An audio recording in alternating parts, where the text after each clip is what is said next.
মানুষ কিন্তু ওনার প্রত্যেকটি কথা এবং ওনার পরিকল্পনাকে গ্রহণ করেছে।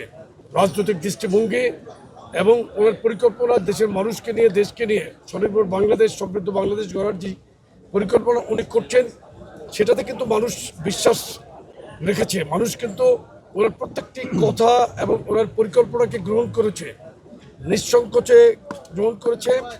এবং আপনারা গতকাল দেখেছেন যে বাংলাদেশের ইতিহাসে একটি সুষ্ঠু নির্বাচন হয়েছে। বেসামরিক এবং সামরিক প্রশাসন অত্যন্ত সুদক্ষভাবে, সাহসিকতার সাথে, নিরপেক্ষ থেকে ওনারা এই নির্বাচন অনুষ্ঠানে সহায়তা করেছেন।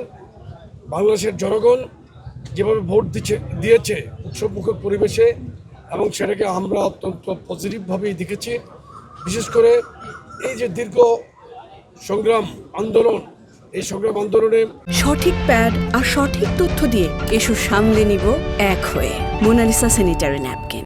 আমাদের নেতা কর্মীরা এবং বাংলাদেশের মানুষের যে ত্যাগ ছিল এবং যেই অপরিসীম সংগ্রাম করেছে বাংলাদেশের মানুষ, সেটা গতকালকে প্রতিফলিত হয়েছে।